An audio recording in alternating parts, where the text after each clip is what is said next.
Olá, a eleição de 2022 vai encontrar um país dividido. No entanto, pesquisa realizada pelo Instituto MAPA revela as preocupações do eleitor na hora do voto. A maioria pretende optar por candidatos ficha limpa, experiente e competente.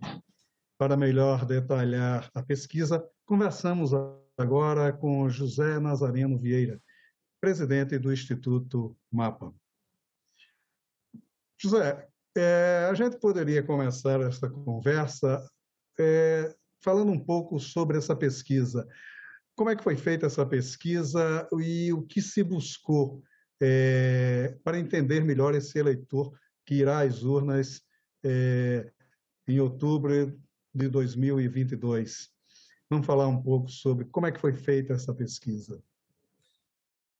Bom, essa pesquisa foi feita mediante metodologias conhecidas, consagradas e agora muito mais atuais em função da pandemia no seu aspecto de técnica de coleta de dados. Foi feita por telefone através de ligações automatizadas com processos que vão influir em algoritmização e diante de planos amostrais normais, representativos do aspecto geográfico, do aspecto de representatividade do eleitorado em relação a gênero, faixa etária, escolaridade, população economicamente ativa, não ativa. Então, o que eu quero colocar é que, em termos metodológicos, são processos normais, já diríamos assim, cotidianos dos institutos de pesquisa filiados à ABEP, que seguem o código de ética e o padrão da ABEP, da Associação Brasileira das Empresas de Pesquisa. E ela abrangeu todo o território nacional, né? Isso é que é importante falar. Todo o território nacional. Foram ouvidas pessoas de todas as regiões. Todas as regiões, né? Sudeste, Nordeste, Centro-Oeste, Sul, todo um plano amostral normal, padronizado, digamos assim, naquilo que é feito diante do que é aceito metodologicamente em termos de pesquisa de opinião. Agora, do ponto de vista do conteúdo da pesquisa, qual foi a nossa ideia? A nossa ideia era, digamos assim, que pode ser colocado numa outra denominação. Como é que é a cabeça do eleitor brasileiro atualmente, em função de todo esse cenário que ele está encontrando? E qual é a predisposição dele em relação a definir o seu voto e fazer as suas escolhas para presidente? Então, poderíamos dizer que esses são os objetivos principais desse nosso estudo. E fugindo um pouquinho, Maurício, do aspecto assim, você vai votar nesse ou naquele? Não. Quais atitudes, quais comportamentos? Digamos, o que pensa o eleitor brasileiro hoje, atualmente, nesse cenário que ele encontra? A primeira grande surpresa dessa pesquisa, acredito eu, é a questão da disposição de participação da eleição. O eleitor não só se demonstrou com vontade de participar, com vontade de ir às urnas, com vontade de manifestar seu voto, como, sobretudo, o que é mais curioso, ele está querendo participar efetivamente dos debates eleitorais. A pesquisa deixou muito claro isso. Como é esse aspecto da pesquisa? Eu considero relevante e muito positivo. Tá? Comparativamente a outras eleições, podemos até dizer que é surpreendente, né? Porque o número de pessoas que acompanham o noticiário político, né, diariamente ou vários dias na semana é um número que, digamos assim, em outros levantamentos não era tão representativo. Né? E, ao mesmo tempo, quando a gente pergunta, então, do noticiário, ele está acompanhando, Então, esse contexto de Brasil, do político, eleitoral antecipado, está fazendo com que ele se informe muito. E, logicamente, todo o aspecto da pandemia e mais da economia o está fazendo mais interessado. Né? E isso também reflete naquilo que acabamos de falar, que é uma perspectiva, uma predisposição de votar, de participar, de estar na eleição de 2022 alta, se nós compararmos com eleições anteriores, a predisposição e o fato das abstenções. Então, nós temos um número altamente representativo de pessoas com desejo de participar. Né? Então, essa foi mais uma constatação da pesquisa. Nessa sequência de raciocínio, você está informado? Você tem interesse na informação? Você quer comparecer? Você vai comparecer? Então, nessa sequência que a gente colocou nas abordagens que a gente fez nesse estudo. Dois aspectos também muito curiosos dessa pesquisa, que é o seguinte.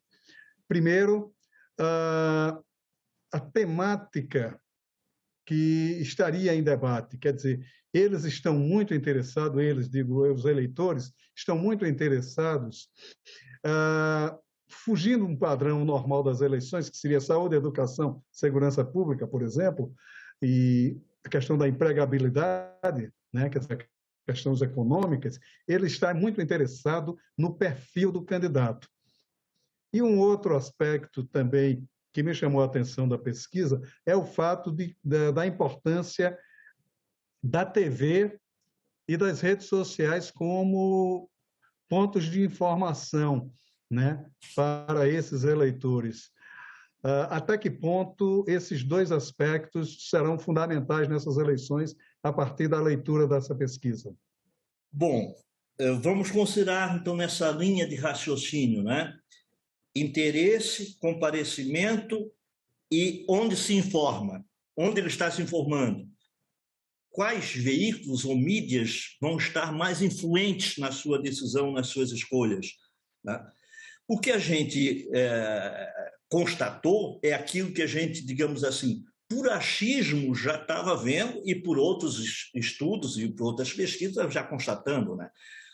A crescente importância das redes sociais como fonte de informação e de influência para o voto. Então, a pesquisa mostrou que as redes sociais já estão até numericamente ultrapassando a TV, que era o carro-chefe, quase que disparado, né? Então, nós estamos vendo a influência das redes sociais, mas mantendo a influência da TV. Por quê? Nós sabemos que existe um engajamento disto. O que sai na TV, sai nas redes sociais e vice-versa, e elas se alimentam. Então, esses são, seguramente, serão as duas mídias mais importantes nessa informação e nessa, digamos assim, influência da decisão.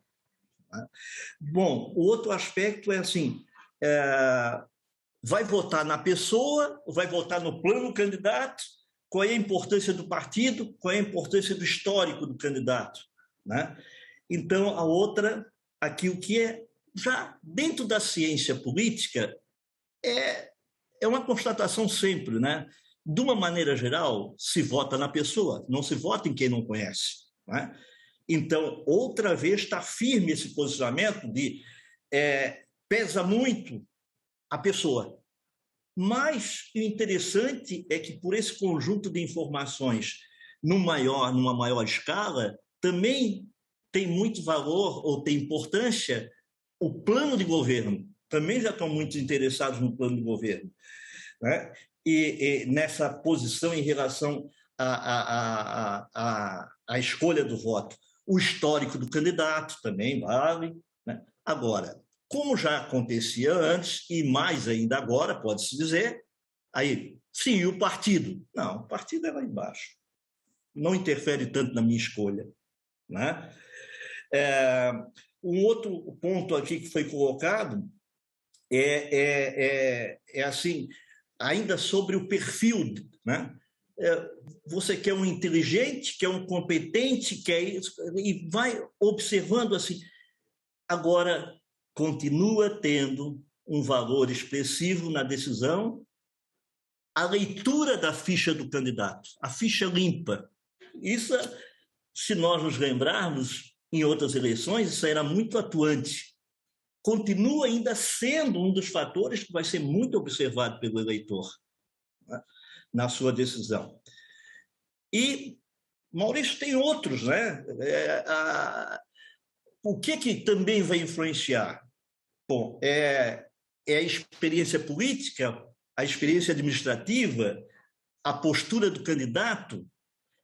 Quando a gente toca nesses pontos como alternativa, eles se equivalem, todos eles têm importância. Interessante isso, né? Às vezes a pesquisa, quando a gente diz assim, ela é morna, não definiu bem uma maioria, mas é verdade. Nós estamos vendo o eleitor também, em vários aspectos, dividido, né? Então, ele quer experiência administrativa, uma boa parcela quer experiência política, e outra parcela, assim, nesse contexto, interfere muito a postura do candidato. A gente mais uma vez, está caindo porque a pesquisa ela revela também que a ideologia está tendo pouca influência nessa decisão também. Os partidos estão tendo pouca influência nessa decisão. E, mais uma vez, a gente está solidificando aquilo que ficou conhecido dentro da própria ciência política como a fulanização da eleitoral, quer dizer, se votar no candidato,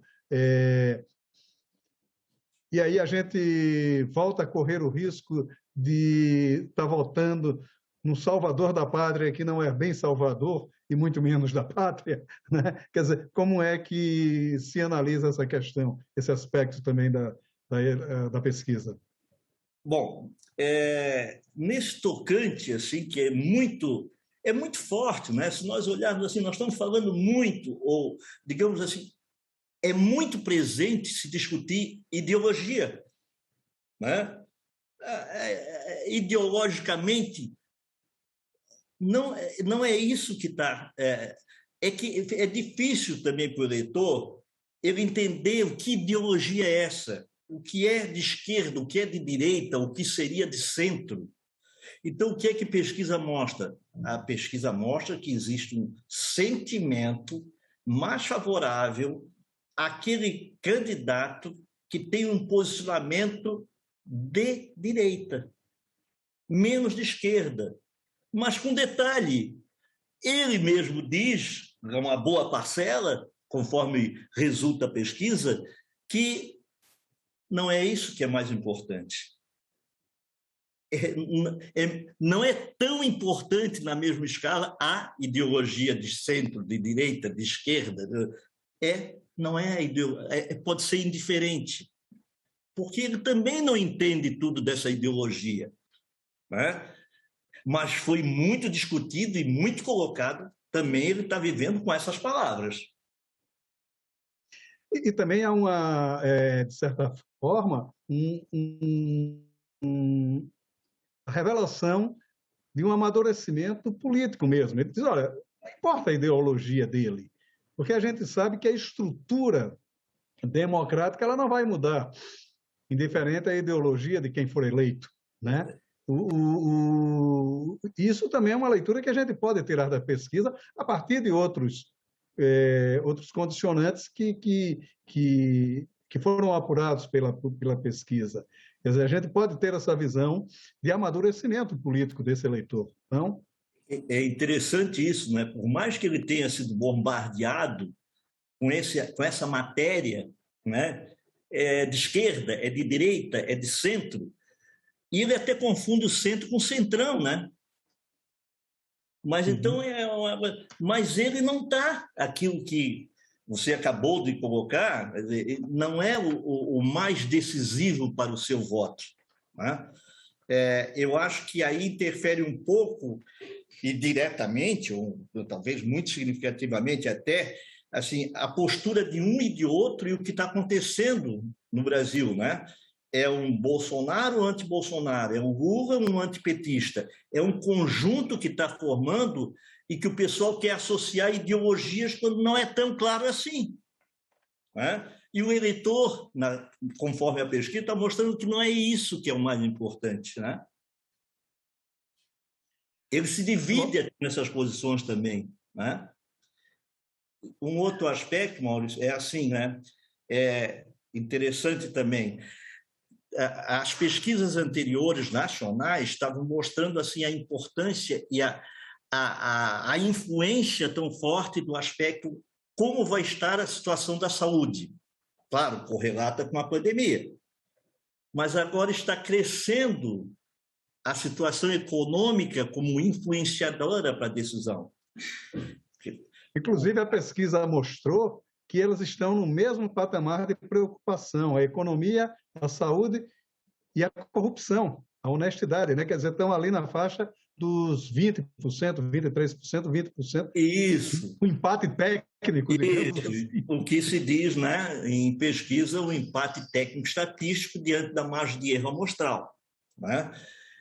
Mas é outro aspecto que eu estou salientando das pesquisas, quando a gente diz, mas a pesquisa... Pô, é que a gente quer que a pesquisa seja quente ou gelada, nos seus resultados, mas um indicativo forte é também quando ela é morna, porque ela está descrevendo esse cenário de indefinição, de incerteza, de procura. Né?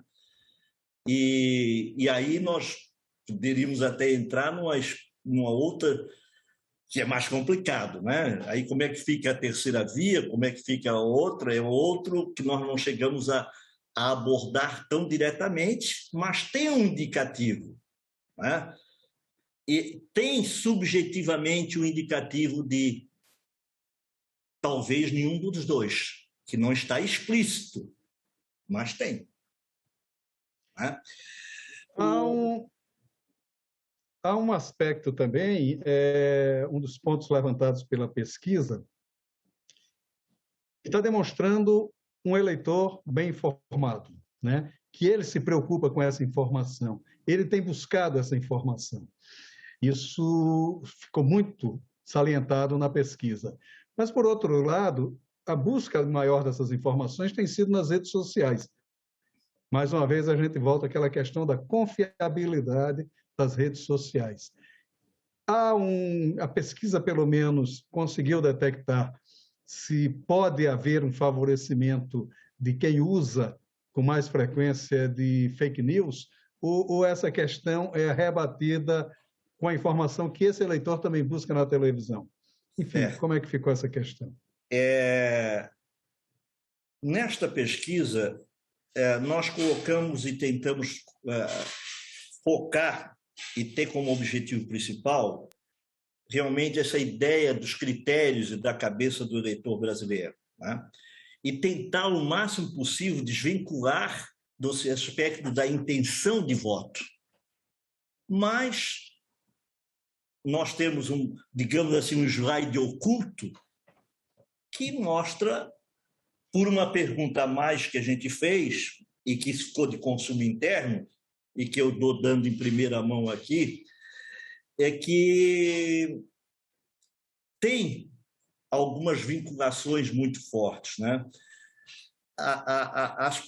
Quando a gente cruza quem tem tendência, com certeza, ou possibilidade de escolher Bolsonaro, eles dizem que se informam mais pelas redes sociais. A maior parcela, enquanto, vamos colocar assim, petistas ou de esquerda, mais vinculados, que se diz que se informam com a TV. Né? Mas aqueles que tendem a votar em Bolsonaro são mais mulheres, são mais homens, aliás, desculpe, enquanto os outros, do outro lado, mais mulheres. E assim vai em alguns aspectos de perfil, né, que são muito interessantes. Aqueles que dão mais valor à corrupção são aqueles que têm mais tendência a votar em Bolsonaro.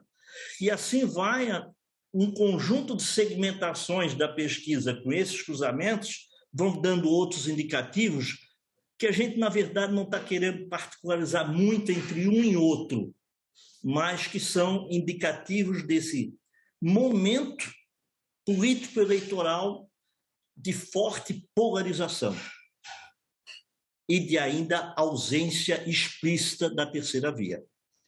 Exatamente isso que eu estava pensando, exatamente agora. A pesquisa deixou isso muito claro. Vai persistir essa polarização, até pelo menos ali às vésperas das eleições, do processo eleitoral, quando o processo se detonar, e a terceira via não está conseguindo ainda se fortalecer em decorrência disso. Mas a gente tem visto em outras tantas eleições que isso é uma situação meio frágil, né? Ela pode ser revertida a qualquer momento, não é isso? E a pesquisa me pareceu que apontou um pouco para isso. Quando a gente junta nenhum dos dois e não sabe, já começa a encostar. Então, isso é um sinal. E se nós nos relembrarmos de que provavelmente, se a gente tiver essa lembrança, que em 2017, mais ou menos nessa mesma época, Bolsonaro não tinha 2 dígitos, então a gente não pode descartar, não em relação até aos nomes, que pode ser um deles, mas alguma coisa que no conjunto do que tem de um lado, do que tem do outro, o meio tem espaço. O Truman, ex-presidente dos Estados Unidos, ele sempre dizia que eleição se vence com a maioria silenciosa. Parece que o Brasil está cada vez mais caminhando por isso, embora as pesquisas sejam muito precisas aqui, né? Se a gente for fazer um cômputo de acertos das pesquisas, elas são muito próximas do resultado real, porque ela é um retrato de um determinado momento. Então, quando ela chega à próxima eleição, ela começa a definir já as coisas, não é? Quer dizer, você que trabalha diretamente com pesquisa, você sente também isso? A precisão maior da forma de apuração desses dados? Maurício, nós somos muito bombardeados, não é? Então, muito bombardeados e desacreditados. Mas não pode ser que os maiores institutos do Brasil, institutos consagrados, podemos dizer, estão apresentando cenários de intenção de voto e rejeição quase que uniformes. Então, não pode ser que essa ciência esteja errada, né? Agora, todas as pesquisas têm margem de erro. E ela não é igual a um juiz que bate martelo, né? E como bem disseste, como a gente sabe que é algo que a gente diz comumente, ela é um retrato desse momento. Agora, o que vai nos indicar, e esse processo eleitoral foi antecipado, muito antecipado. Nós, institutos de pesquisa, nunca fizemos tanta pesquisa na mesma época, comparado às outras eleições. Então, é algo que a pesquisa mostrou, a pesquisa do Instituto Mapa, com as plataformas Neocamp, é que esse momento foi efervescido com antecedência, ele está sendo percebido pelos eleitores, que estão mais informados, que têm pretensão de comparecer às urnas, que estão muito mais atentos do que outras eleições, porque foram instigados a isso. Eles estão solicitados a participar e tudo isso está tocando na vida deles, de uma forma ou de outra. Maravilha, né? José, muito obrigado pela sua participação aqui no Cidadania. Foi uma entrevista muito esclarecedora e uma pesquisa muito curiosa também, né? Muito obrigado pela sua participação. Muito obrigado por tudo aí que vocês estão fazendo para promover a política e o valor da política no Brasil. Muito obrigado. Se você quiser rever esta ou outras entrevistas do Cidadania, é só acessar nossa página na internet, senado.leg.br/TV, ou o canal da TV Senado no YouTube. Obrigado pela sua atenção e até o nosso próximo Cidadania.